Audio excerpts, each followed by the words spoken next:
Hello students, today we are going to study Pharmacognosy 1 BP 405T. Myself Dr. Pallavi Rai Lavhale, Principal and Professor Ramesh Institute of Vocational and Technical Education.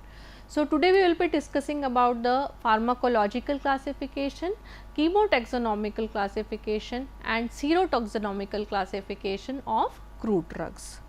So basically in last class we discussed about few other types of classification and our focus today would be pharmacological classification. So first question comes, what is pharmacology? So pharmacology is something, the relationship between the drug and the body. When a drug is consumed by a person, so there are two things happening. One is that the drug is acting on the body and second is that the body is also acting on the drug. So, we call that pharmacokinetics.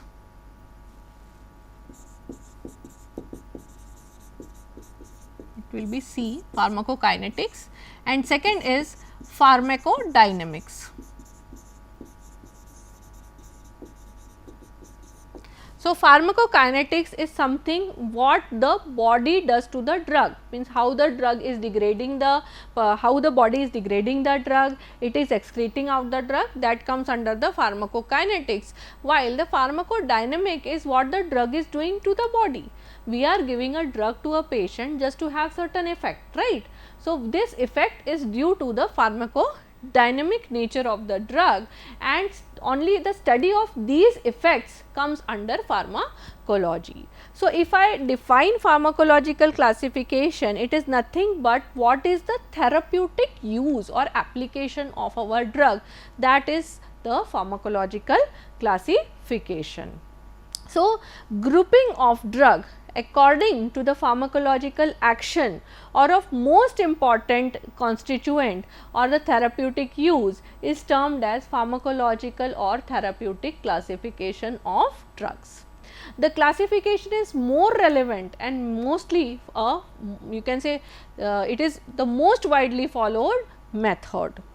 Drugs, for example, digitalis, squill, strophanthus. Now, these drugs digitalis, squill and strophanthus, all these three are very well known cardiotonic drugs.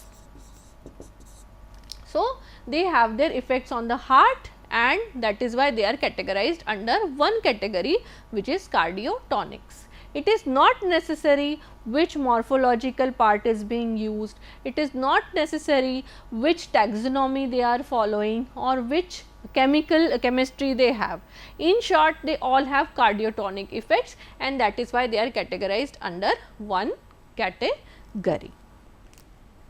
Now, here we have few examples of different types of pharmacological drugs and their examples. So, we start with the GIT. GIT means gastrointestinal tract. So, in gastrointestinal tract, it is not one thing, you have many problems you must have seen observed in people or patients. Okay. So, we have categorized these different drugs in the those drugs which are used for treatment of ailments of the gastrointestinal tract. The example is bitter. So, plant bitters are those drugs which generally increase hunger, act as a tonic, okay, and increase the release of digestive juices in our GIT. Okay. So, bitter drugs are generally given to kids or those people who are having debility, who are not very fit, who require extra nourishment. Okay. So, there the bitters are given which increase the hunger, increase the gastric juices secretion and promote better digestion. So, they act as tonics. The example for bitter drugs is Cinchonia, Cauchia and Gentian. Okay. Even I will name here few drugs like Calmeg. Calmeg is generally known as Andrographis also and it is generally used as a bitter drug, it is highly bitter in nature. We also have one more example like Chirata, which can be used as a bitter drug. Then we have the carminatives. So, carminatives are those drugs which expel out the gases being formed in our body. Like many people feel bloated when they eat a lot or they have indigestion. So, at that time what happen, to remove the bloating or to improve the digestion or to you can say enhance the improve the condition of a patient having indigestion, carminatives are given. If we look traditionally also, after meals what do we consume? We consume soft, okay, fennel. So, we eat this fennel or soft because it acts as a carminative, it expulses all the gases in our stomach. So, that is carminative, and the example for carminative is fennel, that is soft, cardamom, that is elaichi, and mentha, which is you can say a type of a it is commonly known as peppermint. Okay. Then we can have examples for carminative as hing also, this is which is known as asafoetida. Then we have the emetic drug which cause the emesis or vomiting, and the example is ipecac. We have anti-amoebic drug, a patient suffering from amoebiasis, which is an infection of the intestine. So, normally he will have diarrhea, dysentery type of condition. So, there the drug which is given is kurchi bark. Then we have laxatives. Laxatives are those drugs which absorb water in the intestine, increase their bulk in the intestine itself and lead to defecation. So, if a person is suffering from constipation and he starts consuming drugs like agar, isabgol or banana, so it increases the bulk in the intestine and leads to defecation or relief from constipation. Then we have the purgative. So, purgatives are those drugs which increase the peristalsis of the GIT. So, when the peristalsis increases, movement of the smooth muscles in the GIT increases, it leads to natural defecation, and the example is senna and castor oil, which is castor oil is normally given to infants also for in cases of constipation. And lastly, the cathartic. Again, if we look, purgative, laxative and cathartic, all the three are used in the treatment of constipation only, but the mode of treatment is different. The third is cathartic, which causes a lot of irritation on the intestinal walls, and after that the defecation is done. So, that example is senna. So, here you can see that we have enumerated few categories that depending upon the disease condition we will give a particular drug, and we have many drugs for different problems in our GIT. If we talk about the second example, second category, that is the respiratory system. In respiratory system, we have few drugs acting as expectorant, which expel out the cough. Okay, the cough or the mucus which is being collected in the lungs, it leads to shortness of breath, the person does not breathe properly, he does not get sufficient oxygen, okay, he feels lethargic. So, at that time it is important to remove the mucus from the lungs. Okay. So, there we give expectorants, and the example for expectorant is Vasakha, Licorice and Ipecac. Second category is antitussive. Antitussives are those which reduce the mucosal secretion. In the bronchioles, when a lot of mucus is getting secreted, the bronchioles lose their, you can say, permeability, and it becomes difficult for exchange of gases, less amount of air is there in the alveoli. So, at that time, if the mucus itself starts reducing, the person can breathe more easily. So, antitussives are given, and the example is codeine, which is again obtained from afim. Okay. So, afim contains a very important ingredient named codeine, which is antitussive in nature. Then we have the bronchodilators, those drugs which dilate the bronchioles, so that the exchange of gases can be more easier, the patient can breathe more easily, and the example for that is ephedra and tea. So, if you look, many of the syrups, the cough syrups which are available in market, they have chemicals like phenylephrine or pseudoephedrine. So, these are nothing but they are derived from a basic string structure that is present in ephedra also. So, they are bronchodilators in nature. The third category are the drugs acting on the cardiovascular system, and the first category is the cardiotonics, and the example for cardiotonic is digitalis, strophanthus and squill. Then we also have cardiac depressant. Sometimes the patient he suffers from tachycardia, very fast heartbeat. So, it can lead to a condition like angina, means pain in the heart also. So, it is important to reduce the tachycardia, and that can be done by giving drugs like Viratrum.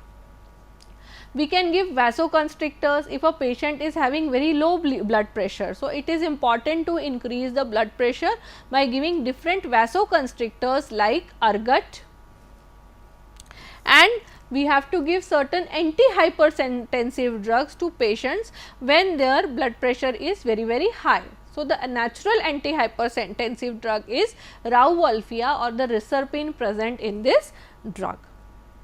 Then if we look at the drugs acting on the autonomic nervous system, the ANS. So, we have the adrenergic drugs, cholinergic drugs and anticholinergic drugs. So, in adrenergic drugs, basically the example is ephedra, which is again a type of expectorant or a bronchodilator. Then we have cholinergic drugs like physostigmine and pilocarpus, which are used in the treatment of eye problems.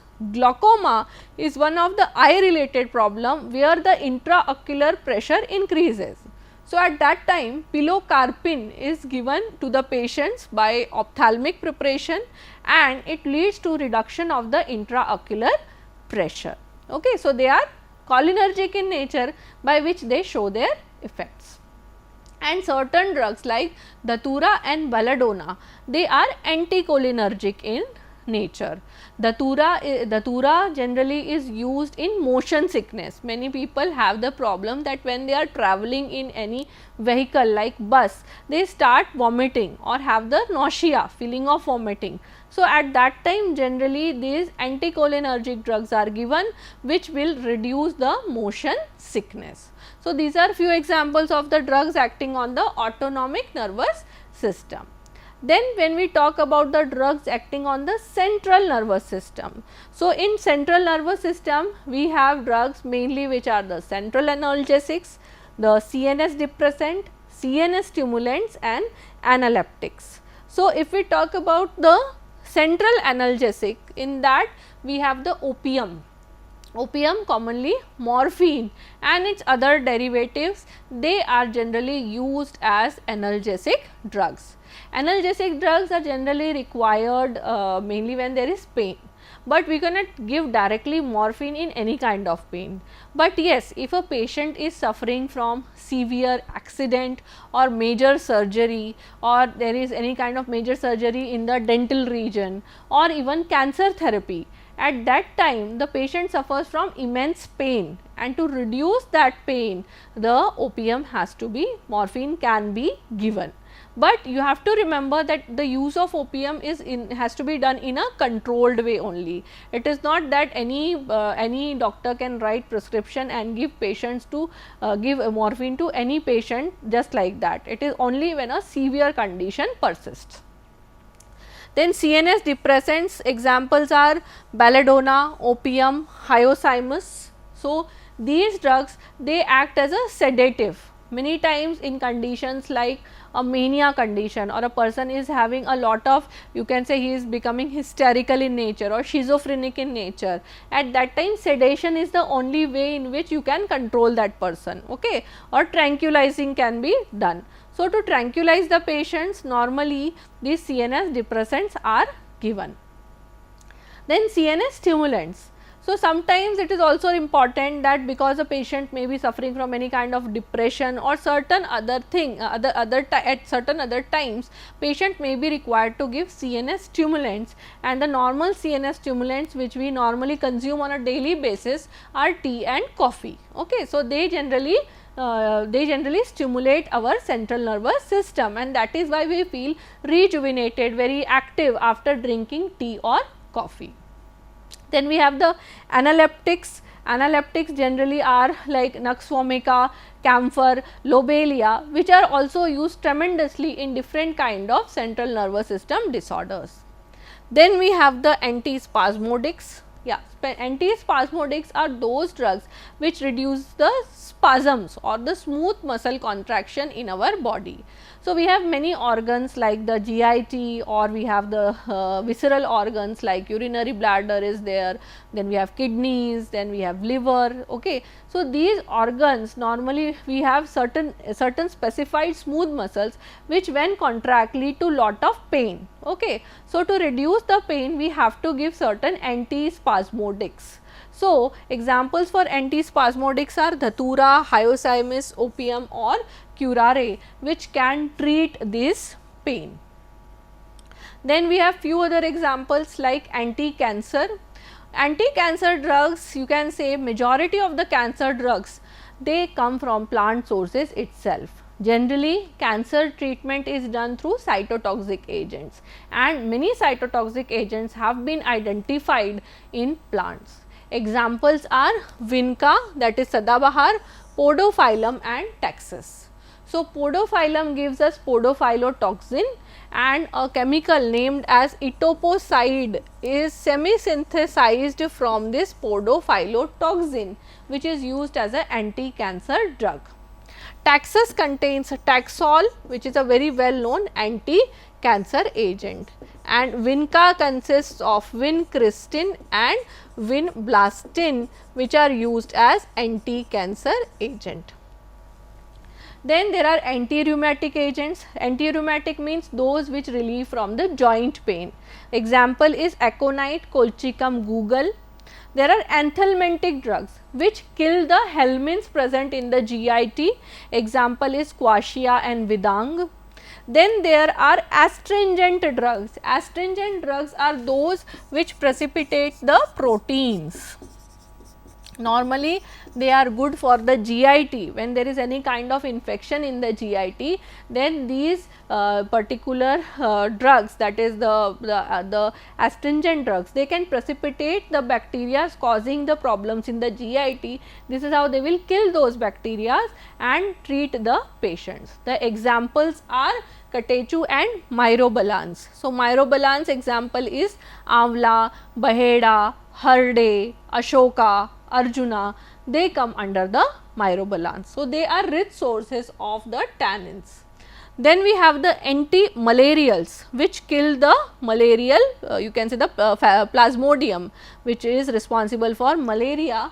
Example is cinchona, which you know very well, quinine is present in cinchona, and artemisia, which contains artemisinin.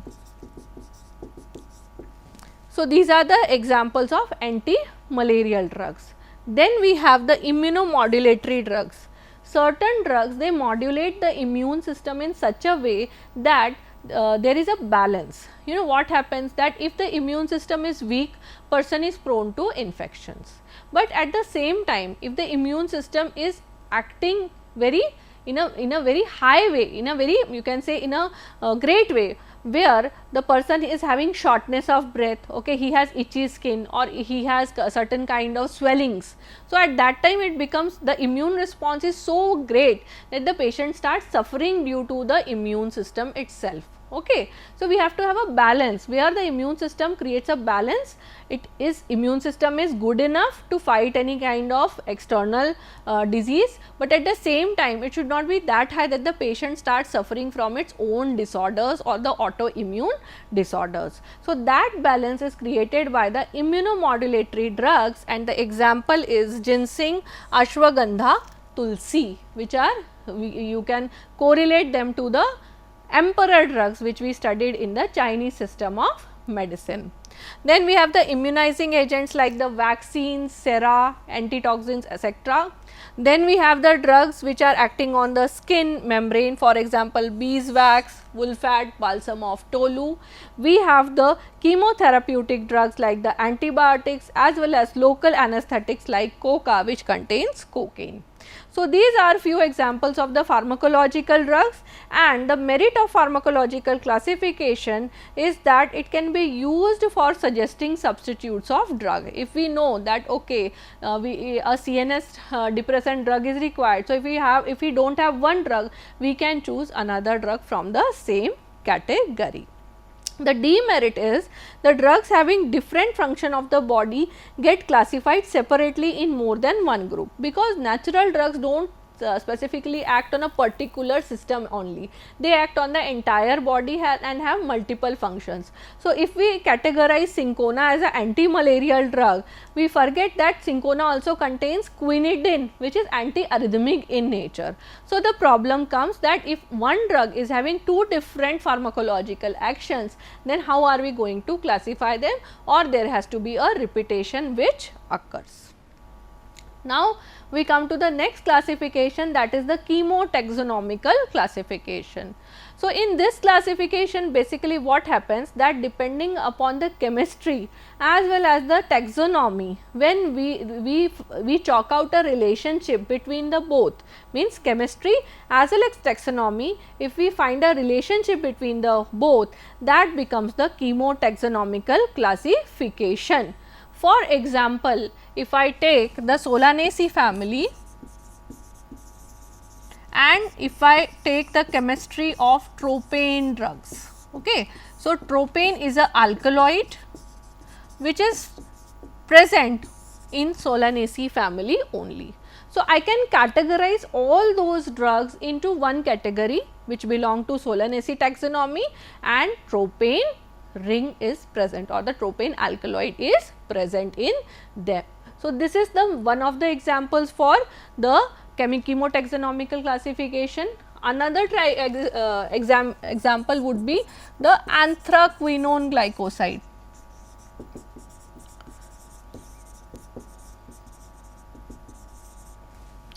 So, in anthraquinone glycosides, again if we see at the chemistry, the chemically these anthraquinone glycosides, they all have the same anthraquinone ring in them. The pharmacology is also same, and many types, if we take the example of aloe. So, aloe belongs to Liliaceae family, and multiple derivatives of aloe, they fall under the anthraquinone derivatives also, and they have laxative effect also. So, this is another example of chemotaxonomical classification. So, as I discussed about the Solanaceae family, if we take one more example, that the secondary metabolites can serve as a basis of chemical classification of crude drugs.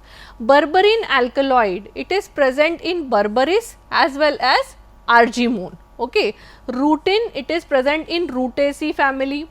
Ranunculaceous alkaloids, they are present in the member of the Ranunculaceae family. So, we are classifying based on different families and the different chemical constituents, we bring them together and that forms a separate classification.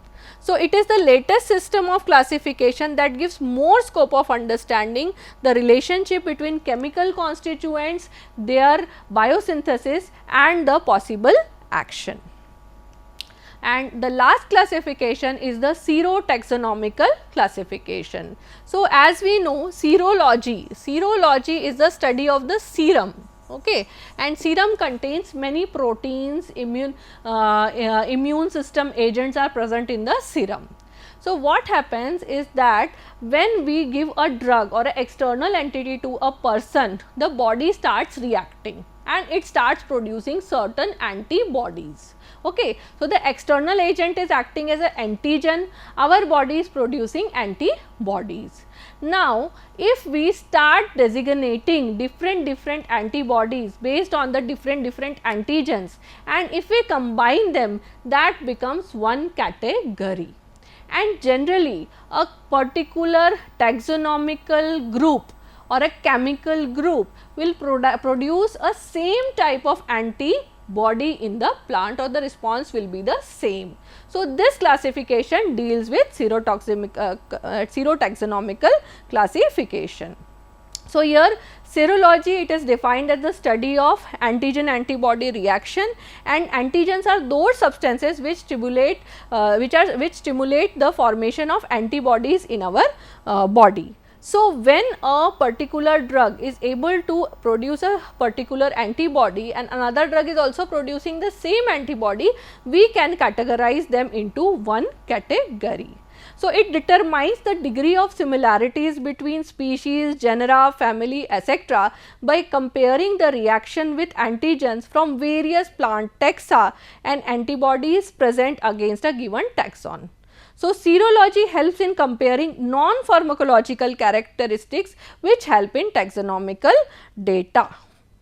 So, with this we end this classification of crude drugs. Thank you very much.